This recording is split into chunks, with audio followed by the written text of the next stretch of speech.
আর শব্দ শব্দ সন্ত্রাস। জল নেই, পাঠ্যপুস্তকে জল নেই, জল হয়ে গেছে পানি, বাবা হয়ে গেছে আব্বা, মা হয়ে গেছে আম্মা, আকাশ হয়ে গেছে আসমান। এরা রামধনু বলে না, জানেন? রামধনু বলে না, কেন বলে না জানেন?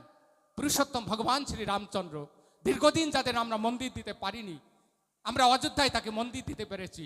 ওই বিশেষ সম্প্রদায়ের মানুষ ওরা মনে করে যে রামের নাম নিলে নাকি তাদের গুনাহ হবে, পাপ হবে, তাই তারা রামধনু বলবে না। তাদের তুষ্টি করবার জন্যে এই মুখ্যমন্ত্রী সেই রামধনু শব্দ উঠিয়ে সেখানে রংধনু করে দিয়ে জনতা পার্টির বীর সৈনিক আমরা কথা দিয়েছি, যেটা মোদির গ্রান্টি। আমরা কি বলেছি? যারা সর্বহারা প্রান্তিক মেহনতি মানুষ আছে তাদের হাতে কাজের বন্দোবস্ত করব। দেখুন, সরকারি চাকরির সীমাবদ্ধতা রয়েছে, সবার চাকরি হবে না। যদি চাকরি না হয় তাদের কর্মসংস্থানের বন্দোবস্ত যোগ্যতা অনুযায়ী আমরা করব। আমরা বলেছি যারা গরিব মানুষ আছে তাদের মাথার উপর ছাদের বন্দোবস্ত আমরা করব। আমরা বলেছি যারা মেহনতি মানুষ আছে তাদের খাবারের বন্দোবস্ত আমরা করব মোদী সরকার দিচ্ছে রেশনিংয়ের মাধ্যমে। এবার আপনারা প্রশ্ন করবেন এরপরও কেন বিজেপিকে ভোট দেবো? দেখুন, আমাদের সংকল্প, আমাদের ইস্তেহারটা কি? আমরা বলছি, আপনারা বলবেন যে তৃণমূল কংগ্রেস সরকার আমাদের লক্ষ্মীর ভাণ্ডার দিচ্ছে, আপনারা কি দেবেন? দেখুন, আমরা এই যে ইস্তেহারে আমরা বলেছি যে তৃণমূল কংগ্রেস সরকার যেখানে যে ভাতা দেয়, যে ভাতা দেয়, সেই ভাতা বাদ দিয়ে যে ভাতা দেওয়া হয় সেই ভাতা আমরা প্রত্যেকটা দ্বিগুণ করে দেব। কি দেব? দেখুন, লক্ষ্মীর ভাণ্ডার দেয় ১,৫০০ থেকে ১৭০০ টাকা। আমাদের ইস্তেহারে বলা আছে আমরা মা বোন যারা রয়েছে তাদের প্রত্যেককে লক্ষ্মীর ভাণ্ডারের জায়গায় দেবো অন্নপূর্ণা ভাণ্ডার, এবং সেটা ১,৫০০ ১৭০০ টাকা নয়, ৩,০০০ টাকা করে আমরা দেবো। প্রত্যেকটা মা বোনকে ৩,০০০ টাকা করে দেবো। মা বোনেদের উদ্দেশ্যে যে কথাটা বলতে চাইছি, দেখুন, আমরা প্রত্যেকেই কিন্তু প্রান্তিক মানুষ, দরিদ্র মানুষ, বাসে উঠলে ভাড়া দিতে হয়। আমাদের ইস্তেহারে বলা আছে আমার ঘরের মা বোন যদি বাসে ওঠে বিনা শুল্কে যাবে, একটি ভাড়া আমার মা বোনেদের দিতে হবে না। আমার মা বোনেরা যখন গর্ভবতী হয় দেখবেন রাজ্য সরকার জন্য ভিক্ষা দিচ্ছে, আমাদের অধিকারের টাকা, আমাদের করের টাকা, সেখানে দেয় ৫,০০০ ৬,০০০ টাকা দেয়। আমরা প্রতিজ্ঞা করেছি আমার বাড়িতে যদি গর্ভবতী মা থাকে তাকে ৫,০০০ নয়, ৬,০০০ নয়, তাকে ২১,০০০ টাকা আমরা এককালীন দেবো, ২১,০০০ টাকা দেবো। যারা প্রতিযোগিতা পরীক্ষার জন্য খাটে, আমি বললাম যে রাজ্য সরকারের তো কোনো চাকরিই নেই, সব চাকরি চুরি হয়ে গেছে। যারা প্রতিযোগিতার জন্য খাটে, মেধাবী ছাত্র আছে, তারা যদি মনে করে যে আমি বই কিনতে পারি না, মনে করার দরকার নেই, একবার আপিল করবে, এই বিজেপি সরকারের কাছে আপিল করবে, আমরা তাদের এককালীন ১৫,০০০ টাকা দেবো প্রতি জায়গার প্রস্তুতির জন্যে। আর দিদি কি দিচ্ছে? যুবসাথী দিচ্ছে, তাই না? যুবসাথী ১৫০০ টাকা করে দিচ্ছে। কত টাকা দেয়? ১৫০০ টাকা করে দেয়। বেলা, আমাদের সোমনাথ বেশ সুন্দর গানটা গায় যে বেলা চাকরিটা আমি পেয়ে গেছি এবার, ১৫০০ টাকার ভাতা। আমরা কি বলেছি জানেন? যারা এখানে শিক্ষিত বেকার আছে প্রত্যেকে শুনে রাখবে, বেকার ছেলেরা যতদিন না চাকরি পাবে প্রত্যেকটা বেকার ছেলেকে আমরা মাসে ৩,০০০ টাকা করে দিয়ে যাব, যতদিন না চাকরি হবে। তবে সেটা ওই ওই দিদিমণি যেটা দিয়েছে যুবসাথী তা নয়। আমরা যেটা দেবো তার নাম হচ্ছে উৎসাহ ভাতা। উৎসাহ ভাতা কি? ছেলেদের কাজ শেখাবো, ছেলেদের কাজ শেখাবো, যতদিন না চাকরি হয় ততদিন কাজ শেখাবো, এবং ততদিন তাদেরকে মাসে ৩,০০০ টাকা করে দেবো। এটা আমাদের অঙ্গীকার। যারা বিধবা ভাতা পান, আমরা বলছি সবকিছু দ্বিগুণ দেব। বিধবা ভাতা কত দেয়? ১,০০০ টাকা।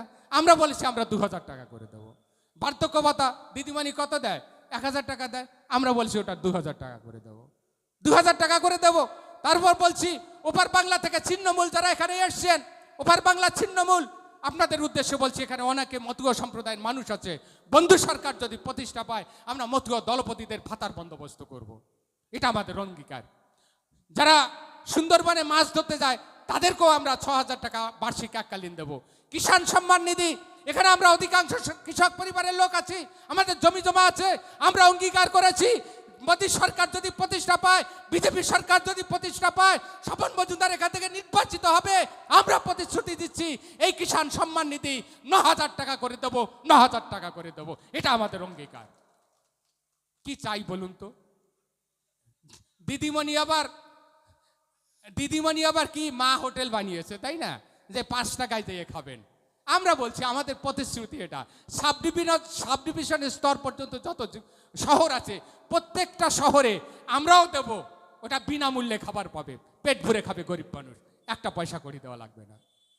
মাঝে মধ্যে দিদিমণি আমাদের সাম্প্রদায়িক বলে, বুঝলেন? দেখবেন দিদিমণি জনসভায় যাচ্ছে, আদাব ছাড়ছেন, ঝালাপ যাচ্ছেন, ভাষণ শেষ হচ্ছে ইনশাল্লাহ বলছেন। তিনি আমাদেরকে সাম্প্রদায়িক বলছে, অবাক লাগে। তিনি বলছেন সাম্প্রদায়িক, যিনি একটা বিশেষ সম্প্রদায় তুষ্টিকরণের জন্য আলাদা স্কুল করেছেন, আলাদা কলেজ করেছেন, আলাদা ইউনিভার্সিটি করেছেন, এমনকি আলাদা হাসপাতাল পর্যন্ত বানিয়ে দিয়েছে। কেন জানেন? যে হিন্দু মুসলমান এক জায়গায় মরতেও পারবে না, কবর তো আলাদা হয়। তিনি আমাদেরকে বলছেন সাম্প্রদায়িক।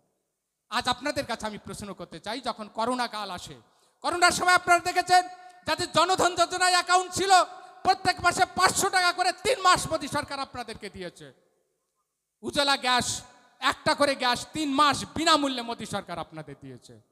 মাথার উপর ছাদ কে দিচ্ছে? মোদী সরকার আপনাদেরকে মাথার ছাদ দিচ্ছে, মাথার উপর ছাদ দিচ্ছে। কিষাণ সম্মান নিধি কে দিচ্ছে? মোদী সরকার দিচ্ছে। আয়ুষ্মান ভারত কে দিচ্ছে? মোদী সরকার দিচ্ছে। দিদির দম নাই বলে আয়ুষ্মান ভারত সে নিতে পারেনি। আমরা কথা দিচ্ছি, এত কিছুতে দিচ্ছি না, জাত দেখেছি না ধর্ম দেখেছি, অথচ ওই দিদিমণি আমাদেরকে বলছে কমিউনাল, আমরা নাকি সাম্প্রদায়িক। আমরা সাম্প্রদায়িক। দিদিমণি ইমাম ভাতা দিচ্ছেন, মুয়াজ্জম ভাতা দিচ্ছেন একটা বিশেষ সম্প্রদায় তুষ্টিকরণের জন্য। আমরা তো প্রতিবাদ করিনি। আমরা বিজেপি, আমরা একমাত্র দল, আমরা বলতে পারি আমরা হিন্দু মুসলমান এক বৃন্তে দুটি কুসুম। কিন্তু ওই সম্প্রদায়ের মানুষকেও দেখতে হবে তারা কি ঘটনা ঘটাচ্ছে। তারা শমশেরগঞ্জে মূর্তি নির্মাণ করে বলে হরগোবিন্দ দাস আর চন্দন দাসকে নৃশংস নারকীয়ভাবে হত্যা করছে, হিন্দুরা যাতে পূজা বা মূর্তি পূজা না করতে পারে, করছে এই বিশেষ সম্প্রদায়ের মানুষ করছে। এটা আপনারা দেখছেন। কামদনিতে আমাদের ঘরের মেয়েকে ধর্ষণ করে নাভি পর্যন্ত চিরে দিয়েছে। কারা? ওই বিশেষ সম্প্রদায়ের মানুষ।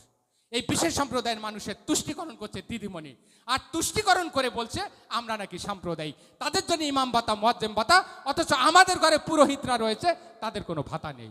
আজ আপনাদের কাছে প্রশ্ন করছি, ওই বিশেষ সম্প্রদায়ের মানুষের জন্য দিদিমণি একটা হজ টাওয়ার বানিয়ে দিয়েছেন। দিদিমণি একটা হজ টাওয়ার বানিয়ে দিয়েছেন কাদের জন্য? ওই সম্প্রদায়ের জন্য। আজ আমি বলছি শুনুন তো, আমাদের ঘরে বৃদ্ধ পিতা মাতা নেই, আমাদের বাড়িতে কি মা বাবা নেই? তাদের জীবনের অন্তিম ইচ্ছা কি থাকে? তারা একবার তীর্থে যাবে, পুণ্য সঞ্চয় করবে, সেই পুণ্য বলে তারা স্বর্গে যাবে, বৈকুণ্ঠে যাবে, অথচ তাদের জন্য কোনো ভাতার বন্দোবস্ত নেই, কোনো টাওয়ারের বন্দোবস্তই নেই। আমরা তার প্রতিবাদ করছি। ভারতীয় জনতা পার্টি আমরা নির্ভয়ে বলছি, দাবি করছি, ভারতীয় জনতা পার্টি সরকার প্রতিষ্ঠা পাবে এবং ইমাম মুয়াজ্জেমরা যদি ভাতা পায়, পুরোহিতরা ভাতা পাবে, এবং তারা যদি হজ টাওয়ারে ভাতা পায়, আমরাও যারা বৃদ্ধ মাতা পিতা আজ রয়েছে আমাদের বাড়িতে, তারাও তীর্থে দেওয়ার একটা সুযোগ পাবে। শিক্ষক, আমি খুব কাছ থেকে দেখি, যখন পাঠ্যপুস্তক পড়াতে যাই তখন পাঠ্যপুস্তকে দেখি রামায়ণ মহাভারত থেকে কত গল্পই না ছিল, সেই গল্প এখন নেই। ওই বিশেষ সম্প্রদায়কে তুষ্টিকরণ করবার জন্য আরবি গল্প ঢুকিয়ে দিয়েছে, ওই মোহামেডানকে খুশি করবার জন্য তাদের গল্প ঢুকিয়ে দিয়েছে। আর শব্দ সন্ত্রাস। জল নেই, পাঠ্যপুস্তকে জল নেই, জল হয়ে গেছে পানি, বাবা হয়ে গেছে আব্বা, মা হয়ে গেছে আম্মা, আকাশ হয়ে গেছে আসমান। এরা রামধনু বলে না, জানেন? রামধনু বলে না, কেন বলে না জানেন?